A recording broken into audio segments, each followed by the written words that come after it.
My name is Ben, and I'm an award-winning digital advertising expert with over a decade of experience in the industry. I manage everything from small business campaigns to large international brands with hundreds of millions of dollars while working at large ad agencies in New York City. During my time in the industry, I found that there were little to no resources available to learn the subjects and opportunities that I needed to do my day-to-day job.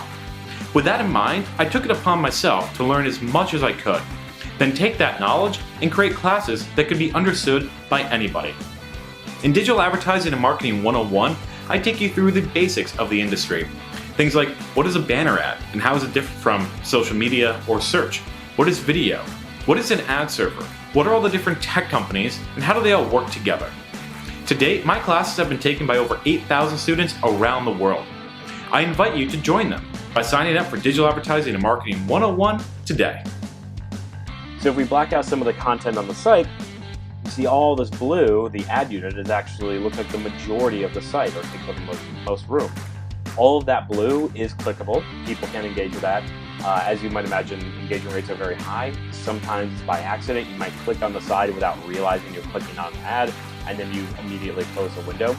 But they definitely are great for awareness. They are great for engagement, and they are great if you have a specific time where you really want to heavy up. Maybe you have a product launch.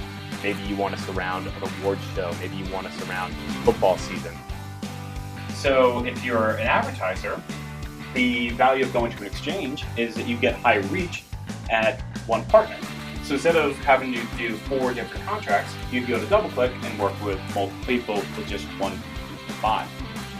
However, we just talked about how this is kind of leftover inventory, so it's not great for advertisers. It's great because you get the reach and the low cost, but at the end of the day, all the good stuff is already sold.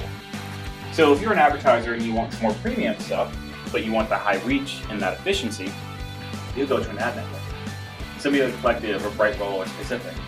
They buy a lot of inventory up front at the beginning of the month, so they know it's more premium, but they have so many partners that they can give you a lower cost and you get a higher reach. So again, you go to Collective, you can be running across thousands of sites, but only buying one particular partner. However, at the end of the month, they start buy and sell between each other. Collective might say, we bought 80 million impressions at the beginning of the month, but we sold 100 million. When it comes to your standard benchmarks for display, your click-through rate is 0.09%, obviously very low, and that's why you look for a different ad unit to really get that engagement. For rich media, you're looking at nearly a 0.5% or more, depending on the actual execution, how good it is, and what the options are, that could be significantly higher. Advertising networks. Advertising networks are similar to exchanges and a little bit more popular for direct advertisers. They are a collection of sites, and that can range from a handful or a couple to thousands. Some of them have a focus, such as focusing on mobile or focusing on video, and they own a certain amount of the inventory that they sell. They don't necessarily own all of it. Sometimes they do, sometimes they don't.